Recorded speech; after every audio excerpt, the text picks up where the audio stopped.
தோழமை கட்சிகளின் நாடாளுமன்ற உறுப்பினர்களை அழைத்து கலந்தாய்வு செய்தபோது முதலமைச்சர் அவர்கள் எடுத்த நிலைப்பாடு தான் அவருடைய நிலைப்பாடு, தமிழக அரசின் நிலைப்பாடு என்று நான் பெரிதும் நம்புகிறேன்.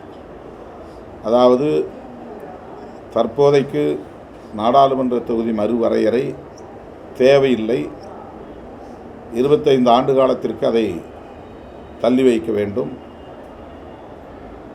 என்கிற அந்த நிலைப்பாடு. அதே நேரத்தில் அந்த கூட்டத்தில் எடுக்கப்பட்ட முடிவு தமிழ்நாட்டுக்கு இதுவரையில் எத்தனை சதவிகிதம் இந்த பங்களிப்பு இருந்ததோ அது அப்படியே தக்க வைக்கப்பெற வேண்டும் என்கிற நிலைப்பாடாகும். இந்த கருத்தின் அடிப்படையில் தான் அவர் அங்கே பேசியதாக நான் கருதுகிறேன். அந்த கூட்டத்தில் எடுக்கப்பட்ட முடிவிலிருந்து தாவேக மாறாது, தமிழ்நாடு அரசு மாறாது என்றும் நான் நம்புகிறேன்.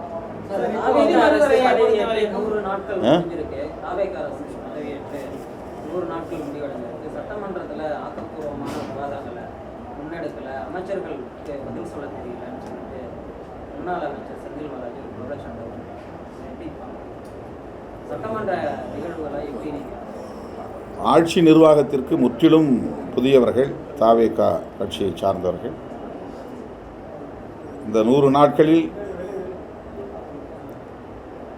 அவர்கள் பொதுமக்களிடையே பெரிய அளவில் எந்த கெட்ட பெயரையும் எடுக்கவில்லை. அவர்களுக்கு விவாதிக்க தெரியவில்லை, பதில் சொல்ல தெரியவில்லை என்பது ஜனநாயகத்தில் ஒரு பெரிய குறைபாடு இல்லை. அவர்கள் நிர்வாக திறமையற்றவர்கள் அல்லது லஞ்ச லாவண்யம், ஊழல் போன்றவற்றுக்கு இடம் கொடுத்து விட்டார்கள் என்கிற அடிப்படையில் எந்த விமர்சனமும் இதுவரை எழவில்லை. சொல்லப்போனால் பொதுமக்கள் வெளிப்படையாகவே லஞ்ச லாவண்யம் குறைந்திருக்கிறது, கட்டுக்குள் இருக்கிறது, சில துறைகளில் சுத்தமாக அப்படி எதுவும் இல்லை என்று சொல்லக்கூடிய வகையிலே இந்த 100 நாட்களை அவர்கள் வெற்றிகரமாக நகர்த்தியிருக்கிறார்கள் என்பது ஒரு வகையிலே பாராட்டத் தகுந்தது. ஆகவே இன்னும் 3 மாத காலத்திற்கு, அதாவது எதிர்க்கட்சி சொல்லும்போது 6 மாத காலத்திற்கு பொறுத்திருந்து பார்ப்போம் என்று சொன்னார்கள். அப்படி பார்த்தால் இன்னும் 3 மாத காலத்திற்கு பொறுத்திருந்து பார்க்க வேண்டிய தேவை இருப்பதாக நான் கருதுகிறேன். தொகுதி மறுவரையை பொறுத்தவரைக்கும் பாமக தொடர்ந்து ஆதரவு தெரிவிச்சாங்க. அவங்க சொன்னது மக்கள் தொகை அடிப்படையில் தான் நாங்கள் இதை எதிர்த்திருக்கோம், ஆனால் இந்த விகிதாச்சார அடிப்படையில் வர்றது தமிழ்நாட்டுக்கு நல்லது அப்படின்னு சொல்றாங்க. அதே வேளையில் விசிகா இதற்கு ஆதரவு தெரிவிப்பதற்கு காரணம் கட்சியை காப்பாற்றுவதற்கு தான் இந்த முடிவை அவங்க எடுத்துட்டு இருக்காங்க. நேற்றைக்கு சட்டமன்றத்தில் கணேஷ் பேசியிருக்கார், பாமக சட்டமன்றத்தில் பேசியிருக்காங்க. கட்சியை காப்பாற்றியாக வேண்டும் என்கிற அளவுக்கு என்ன எங்களுக்கு நெருக்கடி இருக்கிறது என்று எங்களுக்கு தெரியவில்லை. தாவேக ஆட்சி அமைக்க வேண்டும், இங்கே குடியரசுத் தலைவர் ஆட்சி வந்துவிடக்கூடாது என்கிற அடிப்படையில் காங்கிரஸ், இடதுசாரிகள் முடிவெடுத்தார்கள். தோழமை கட்சிகளின் அந்த முடிவை ஒட்டி நாங்களும் முடிவெடுத்திருக்கிறோம், அவ்வளவுதான். இதில் கட்சியை காப்பாற்றக்கூடிய அளவுக்கு காப்பாற்றியே தீர வேண்டும் என்று முடிவெடுக்கக்கூடிய அளவுக்கு எந்த நெருக்கடியும் எங்களுக்கு இல்லை.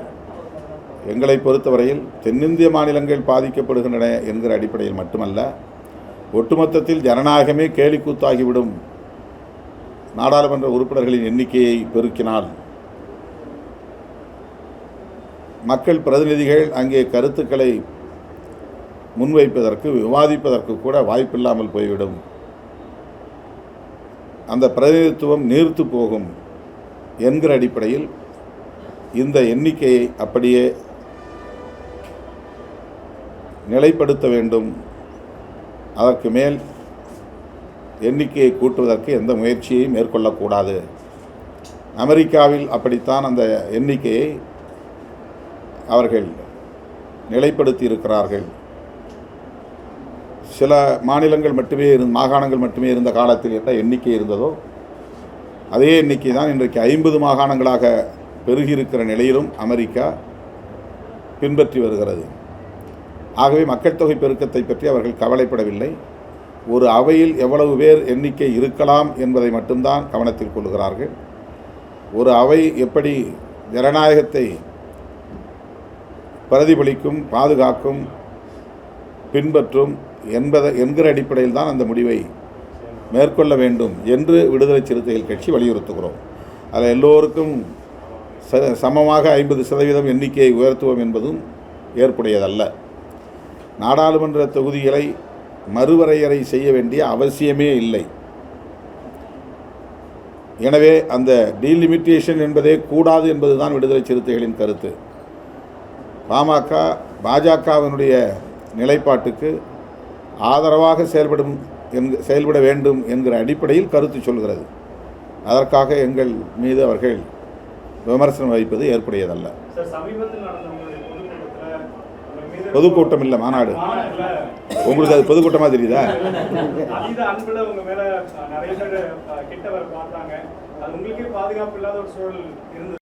மேடையில் அமரக்கூடிய இருக்கைகள் நாங்கள் போடுவது வழக்கம். இந்த மாநாட்டில் நாங்கள் புதிதாக இந்த மறுசீரமைப்பு செய்ததனால் 234 சட்டமன்ற தொகுதிகளுக்குமான தொகுதி மாவட்ட செயலாளர்களை மேடையில் அமர வைக்க இருக்கைகள் போட்டோம். அதே போல மண்டல வாரியாக பொறுப்பாளர்கள் ஏராளமாக நியமனம் செய்திருக்கிறோம். மண்டல செயலாளர்கள், மண்டல துணை செயலாளர்கள் என்று. மாநில பொறுப்பாளர்கள் எண்ணிக்கையும் இப்போது நாங்கள் அதிகரித்திருக்கிறோம். முதன்மை செயலாளர் என்பதை அறிமுகப்படுத்தி ஒவ்வொரு அணிக்கும் முதன்மை செயலாளர் போட்டு ஒவ்வொரு அணிக்கும் 13 மாநில செயலாளர்கள் என்று பல அணிகளுக்கு மாநில செயலாளர்களை நியமனம் செய்திருக்கிறோம்.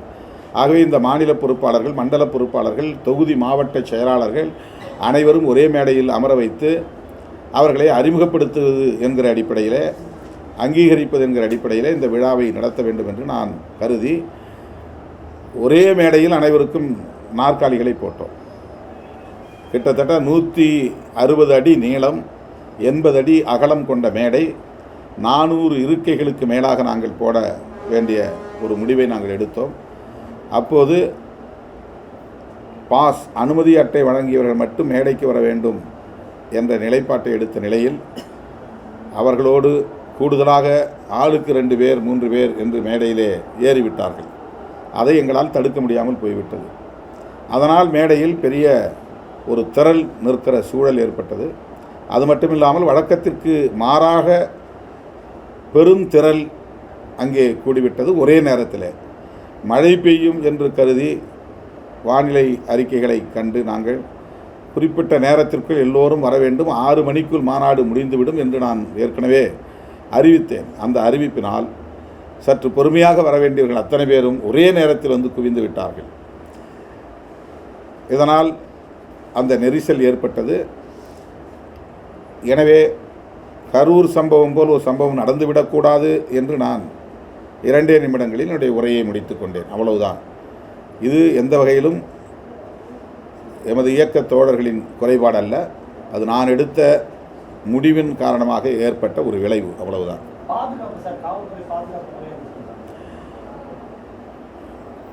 இந்த மாநாட்டை விமர்சனம் செய்யக்கூடியவர்கள் அல்லது என்னை விமர்சனம் செய்யக்கூடியவர்கள் யாருமே நீங்கள் சிந்திக்கிற அடிப்படையில் சிந்திக்கவில்லை, பேசவில்லை.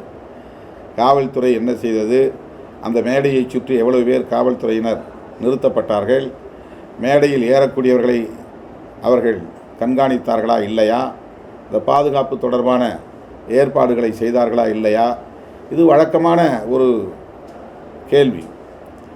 ஆனால் விடுதலை சிறுத்தைகளின் மீது காழ்ப்புணர்ச்சி கொண்டவர்கள் அந்த கோணத்தில் எதையுமே பேசாமல் இவர்கள் ஒழுங்கீனமானவர்கள் என்று ஒரு தோற்றத்தை உருவாக்குவதற்கு முயற்சிக்கிறார்கள்.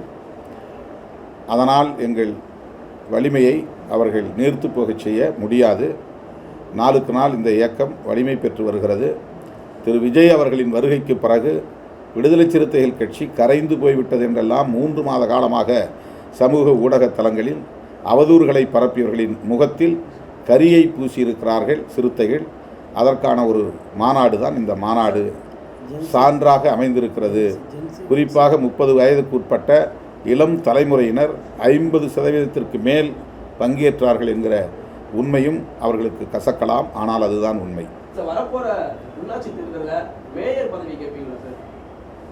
அதெல்லாம் நாங்கள் இன்னும் முறைப்படி கூட்டணி பேச்சுவார்த்தை நடத்தி அதிகாரபூர்வமாக கூட்டணியை அறிவித்த பிறகு கேட்க வேண்டிய கேள்வி.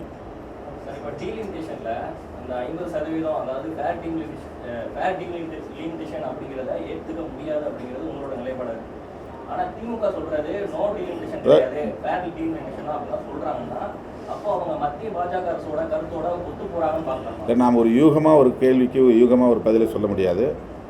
ஏற்கனவே நாங்கள் திமுக கூட்டணியில் இருந்தபோது அந்த டீலிமிட்டேஷன் பில் வந்த உடனேயே முதலில் கடுமையான எதிர்ப்பை தெரிவித்தது திமுக.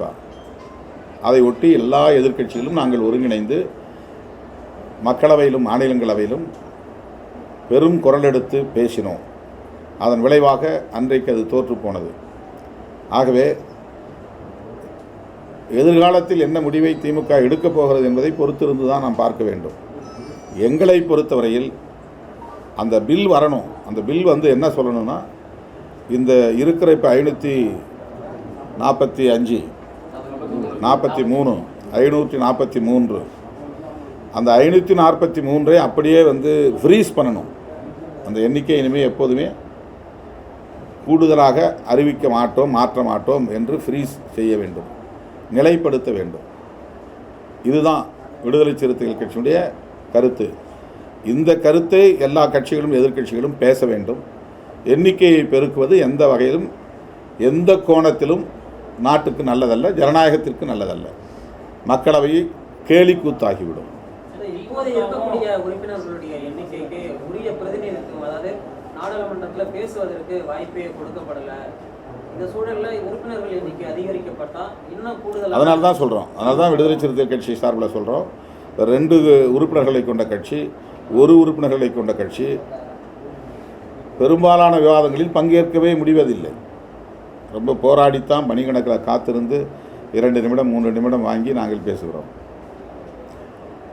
அப்படி இருக்கிற போது எண்ணிக்கை இன்னும் பெருகினால் யாரும் அங்கே எந்த கருத்தையும் பேச முடியாது. 5 வருஷத்தில் 1 முறை 2 முறை பேசுறது கூட பெரிய அபூர்வமாயிரும் நாடாளுமன்ற உறுப்பினர்கள். ஆக பிரதிநிதித்துவம் என்பது இல்லாமலே போய்விடும். ஆகவே தான் அந்த எண்ணிக்கையை கூட்டக்கூடாது என்கிற நிலைப்பாட்டைத்தான் எடுக்க வேண்டும்.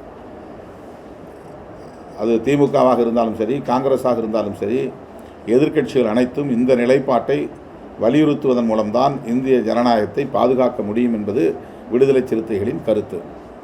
செய்திகளை உடனுக்குடன் தெரிந்து கொள்ள கீழ்கண்ட கேபிள் மற்றும் டிடிஹெச் நெட்வொர்க்குகளில் எம்நாடு செய்தி தொலைக்காட்சியை காணுங்கள். பாதகம் செய்பவரை கண்டால் நாம் பயம் கொள்ளலாகாது பாப்பா. மோதி மிதித்து விடு பாப்பா, அவர் முகத்தில் உமிழ்ந்து விடு பாப்பா. அண்மை செய்திகளை உடனுக்குடன் தெரிந்து கொள்ள இணைந்திருங்கள் எம்நாடு தொலைக்காட்சியுடன்.